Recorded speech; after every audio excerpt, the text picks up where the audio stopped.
नमस्कार, आप देख रहे हैं टीवी 11 और मैं हूं आपके साथ प्रिया तिवारी। संविधान पर चर्चा के दौरान रक्षा मंत्री राजनाथ सिंह ने कांग्रेस सरकार पर जमकर हमला किया।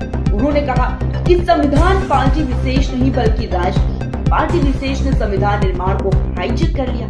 वहीं इस चर्चा में कांग्रेस की ओर से हिस्सा लेते हुए प्रियंका गांधी ने संसद में अपना पहली स्पीच भी दी। उन्होंने कहा कि हमारे देश में संवाद और चर्चा की परंपरा रही है, ये गौरवशाली परंपरा है।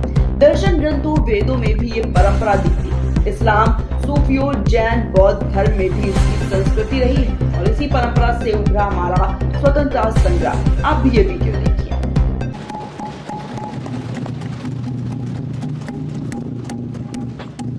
नमस्कार माननीय अध्यक्ष महोदय जी, आज आपने मुझे इस सभा में बोलने का मौका दिया, इसके लिए मैं आपकी बहुत बहुत आभारी हूँ।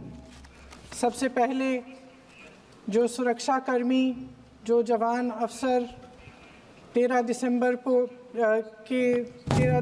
को संसद की सुरक्षा के लिए शहीद हुए, उनके प्रति मैं श्रद्धांजलि व्यक्त करना चाहती हूँ। महोदय, हजारों साल पुरानी हमारी देश की धर्म की एक पुरानी परंपरा रही है। ये परंपरा संवाद, चर्चा की रही है। एक गौरवशाली परंपरा है जो दर्शन ग्रंथों में, वेदों में, उपनिषदों में दिखती है। वाद विवाद और संवाद की हमारी पुरानी संस्कृति है। अलग अलग धर्मों में भी, इस्लाम में, सूफियों में, बौद्ध धर्म में, जैन धर्म में, सिख धर्म में भी ये वाद संवाद, ये चर्चा, बहस, इसकी संस्कृति रही है। इसी परंपरा से उभरा हमारा स्वतंत्रता संग्राम। हमारा स्वतंत्रता संग्राम विश्व में एक अनोखा संग्राम था, एक अनोखी लड़ाई थी जो अहिंसा और सत्य पर आधारित थी। ये वाद संवाद की जो परंपरा है, इसको इस संग्राम ने आगे कैसे बढ़ाया? क्योंकि ये जो संग्राम था, ये जो लड़ाई थी हमारी आज़ादी के लिए, एक बेहद लोकतांत्रिक लड़ाई थी। इसमें देश के किसान, देश के जवान, देश के मजदूर, देश के अधिवक्ता, देश के बुद्धिजीवी, चाहे किसी भी जाति के हो, चाहे किसी भी धर्म के हों, चाहे किसी भी भाषा को बोलते हों, सब इस स्वतंत्रता संग्राम में शामिल हुए। सब ने हमारे देश की आज़ादी की लड़ाई लड़ी।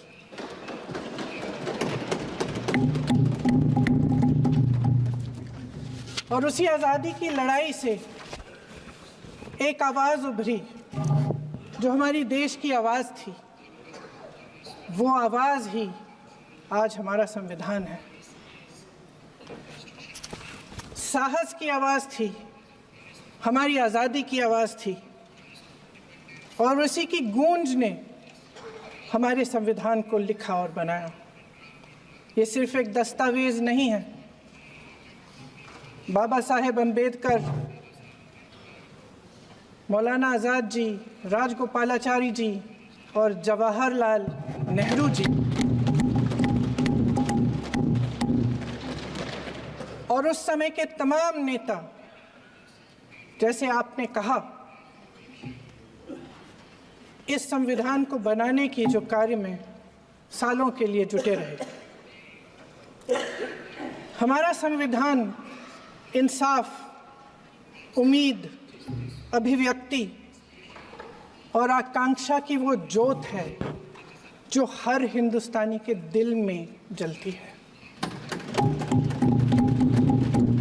अध्यक्ष महोदय, इस ज्योत ने हर एक भारतीय को ये पहचानने की शक्ति दी कि उसे न्याय मिलने का अधिकार है, कि उसमें अपने अधिकारों के लिए आवाज़ उठाने की क्षमता है, कि जब वो आवाज़ उठाएगा तो सत्ता को उसके सामने झुकना पड़ेगा।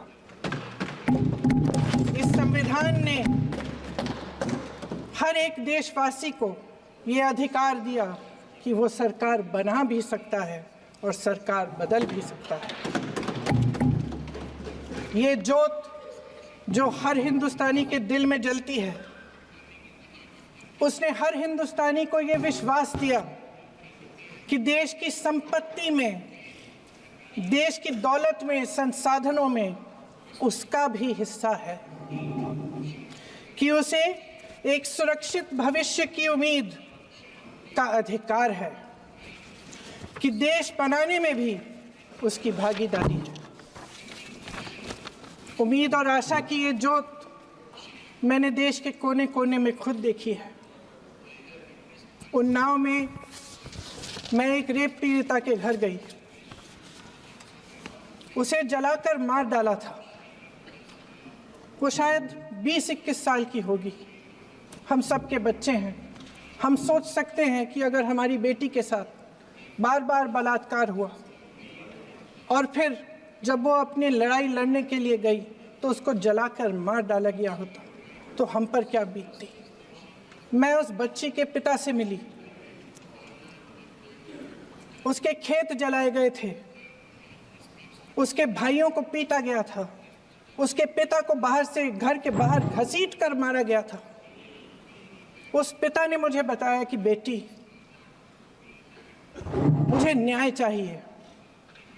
मेरी बेटी अपने एफआईआर को दर्ज करने के लिए जब ज़िले में गई तो उसको मना किया गया। अगले ज़िले में जाना पड़ा उसे। वो रोज़ सुबह 6 बजे उठकर तैयार होकर अकेली अपने मुकदमे को लड़ने के लिए अगले ज़िले में ट्रेन से जाती थी। उसके पिता ने मुझे कहा कि मैंने उससे कहा, बेटी अकेले मत जाओ, छोड़ दो ये लड़ाई। लेकिन उसकी बेटी ने उसको जवाब दिया कि नहीं पिताजी, मैं अकेली जाऊंगी, मैं लड़ूंगी, ये मेरी लड़ाई है, मैं इसको लड़ूंगी। ये लड़ने की क्षमता, ये हिम्मत उस लड़की को और करोड़ों भारत की नारियों को हमारे संविधान ने दी। आगरा में मैं अरुण वाल्मीकि के घर गई। अरुण वाल्मीकि पुलिस स्टेशन में काम करता था, सफाई का काम करता था। आप सोच सकते हैं हमारी तरह उसका भी परिवार था। नई नई शादी हुई थी, 2-3 महीनों का बच्चा था। पुलिस स्टेशन में चोरी हो गई। चोरी का इल्ज़ाम उस पर लगाया गया। उसके पूरे परिवार को उठाकर पुलिस स्टेशन में ले गए। आप हंस रहे हैं, लेकिन ये गंभीर बात है। और क्या गंभीर बात। शर्म करो, शर्म। अरुण वाल्मीकि को पीट पीट के मार डाला, उसकी बीवी को पीटा, उसके पिता के नाखून निकाले, उसके पूरे परिवार को पीटा गया। जब मैं उस जवान महिला से मिलने गई जो अभी अभी विधवा हुई थी, तो उसने मुझे कहा कि दीदी, हमें सिर्फ एक चीज़ चाहिए, हमें न्याय चाहिए और हम इस न्याय के लिए लड़ते रहेंगे, चाहे कुछ भी हो जाए। ये हिम्मत उस महिला को हमारे संविधान ने दी।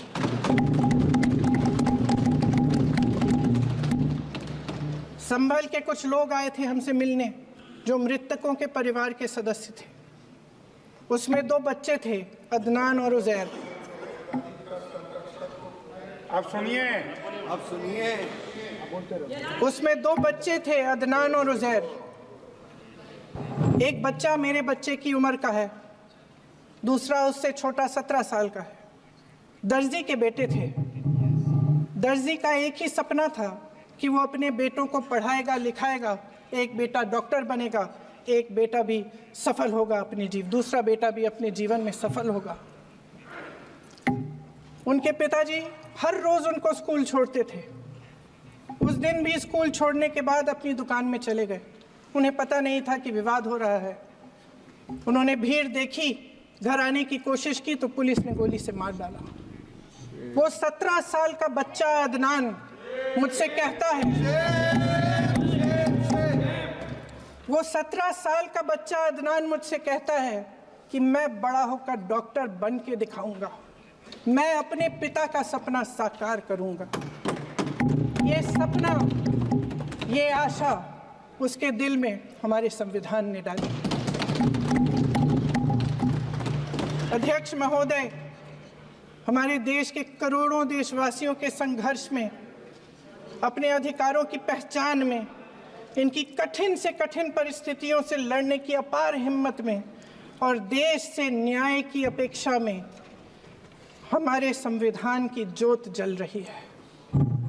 मैंने हमारे संविधान की ज्योत को जलते हुए देखा है और इसके साथ साथ ये भी समझा है कि हमारा संविधान एक सुरक्षा कवच है, एक ऐसा सुरक्षा कवच है जो देशवासियों को सुरक्षित रखता है, न्याय का कवच है, एकता का कवच है और अभिव्यक्ति की आज़ादी का कवच है।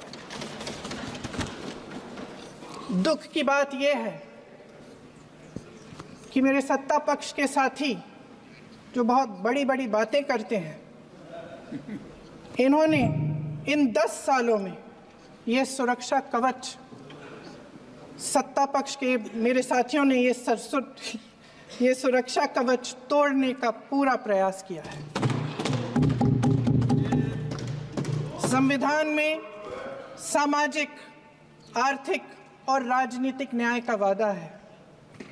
ये वादा एक सुरक्षा कवच है जिसको तोड़ने का काम शुरू हो चुका है। लैटरल एंट्री और निजीकरण के जरिए ये सरकार आरक्षण को कमजोर करने का काम कर रही है। अगर लोकसभा में ये नतीजे नहीं आए होते तो ये संविधान बदलने का काम भी शुरू कर लेते। सच्चाई ये है अध्यक्ष महोदय कि आज संविधान बार बार इसलिए कह रहे हैं क्योंकि इस चुनाव में इनको पता चल गया कि इस देश की जनता ही इस संविधान को सुरक्षित रखेगी, कि इस चुनाव में हारते हारते जीतने से इन्हें एहसास हुआ कि ये संविधान बदलने की बात इस देश में नहीं चलेगी। आज जनता की मांग है कि जाति जनगणना हो। सत्ता पक्ष के मेरे साथी ने इसका जिक्र किया। ये जिक्र भी आज इसलिए हो रहा है क्योंकि चुनाव में ये नतीजे आए। ये जाति जनगणना इसलिए जरूरी है ताकि हमें पता चले कि किसकी क्या स्थिति है और नीतियां उस हिसाब से बने। इनकी गंभीरता का प्रमाण ये है कि जब चुनाव में पूरे विपक्ष ने जोरदार आवाज उठाई कि ये जाति जनगणना होनी चाहिए, तो इनका जवाब देखिए। इनका जवाब भैंस भाग भैंस चुरा लेंगे, मंगलसूत्र चुरा लेंगे, इनका ये जवाब था। ये गंभीरता है इनकी जाति जनगणना पर। महोदय, हमारे संविधान ने आर्थिक न्याय की नींव डाली, किसानों, गरीबों और को जमीन बांटी, भूमि सुधार किया, जिसका नाम लेने से कभी कभी आप झिझकते हैं और कभी कभी उनका नाम धड़ाधड़ इस्तेमाल किया जाता है अपने आप को बचाने के लिए। उन्होंने HAL, BHEL, SAIL, GAIL, ONGC, NTPC, railways, IIT, IIM, oil refinery, तमाम PSU बनाए। अध्यक्ष महोदय, उनका नाम पुस्तकों से मिटाया जा सकता है, उनका नाम भाषणों से मिटाया जा सकता है, लेकिन जो उनकी भूमिका रही इस देश की आज़ादी के लिए और इस देश के निर्माण के लिए, वो इस देश में से कभी मिटाया नहीं जा सकता। 75 सालों में जनता का भरोसा रहा कि नीतियाँ बनेंगी तो जनता की भलाई के लिए बनेंगी। जल जंगल जमीन का अधिकार मिला आदिवासी भाई बहनों को। इंदिरा जी ने बैंकों का राष्ट्रीयकरण करवाया, खदानों का राष्ट्रीयकरण कराया। कांग्रेस और यूपीए की सरकारों में शिक्षा का, भोजन का अधिकार मिला। 75 सालों में जनता का भरोसा मिला। पहले संसद चलती थी तो जनता की उम्मीद होती थी कि सरकार महंगाई और बेरोजगारी पर चर्चा करेगी, कोई उपाय निकालेगी, कोई रास्ता निकालेगी। लोग मानते थे कि अगर कोई नई आर्थिक नीति बनेगी तो देश की अर्थव्यवस्था को मजबूत बनाने के लिए बनेगी, तो भारतीय बाजार को मजबूत बनाने के लिए बनेगी, उनके भविष्य को मजबूत बनाने के लिए बनेगी। किसान और आदिवासी भाई बहन भरोसा करते थे कि यदि जमीन के कानून में संशोधन होगा तो उन्हीं की भलाई के लिए होगा। आप नारी शक्ति की बात करते हैं। आज चुनाव की वजह से शायद इतनी बातचीत हो रही है नारी शक्ति के बारे में, क्योंकि हमारे संविधान ने महिलाओं को यह अधिकार दिया, उनकी शक्ति को परिवर्तित किया वोट में। और आज आपको पहचानना पड़ रहा है कि महिलाओं के बिना, कि नारी शक्ति के बिना ये सरकारें नहीं बन सकती हैं। इसीलिए आज आप नारी शक्ति की बातें दोहरा रहे हैं। जो आप नारी शक्ति का अधिनियम लाए हैं उसको लागू क्यों नहीं करते? वो 10 साल बाद लागू क्यों होगा? क्या आज की नारी 10 साल इंतजार करेगी उसके लागू करने के लिए? क्या बात है, क्या बात है।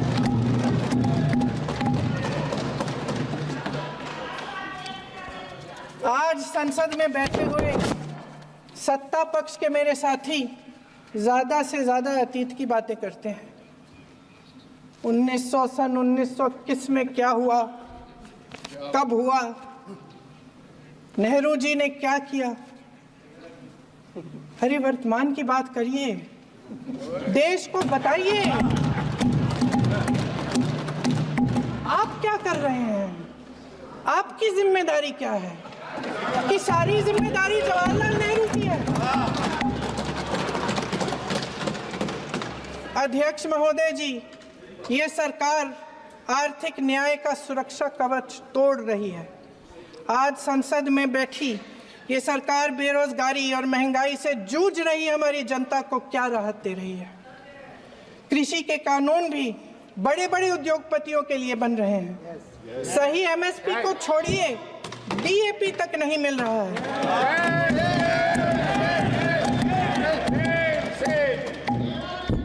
वायनाड से लेकर ललितपुर तक इस देश का किसान रो रहा है। आपदा आती है तो उसको कोई राहत नहीं मिलती। भगवान भरोसे है आज इस देश का किसान, उसको छोड़ दिया गया है। आज हिमाचल में देखिए, जितने भी कानून बने हैं वो सब बड़े बड़े उद्योगपतियों के लिए बन रहे हैं। हिमाचल में जो सेब उगता था उसके जो छोटे छोटे किसान हैं वह रो रहे हैं, क्योंकि एक व्यक्ति के लिए सब कुछ बदला जा रहा है। सुनने की हिम्मत रखो। मैं अध्यक्ष महोदय जी, अध्यक्ष महोदय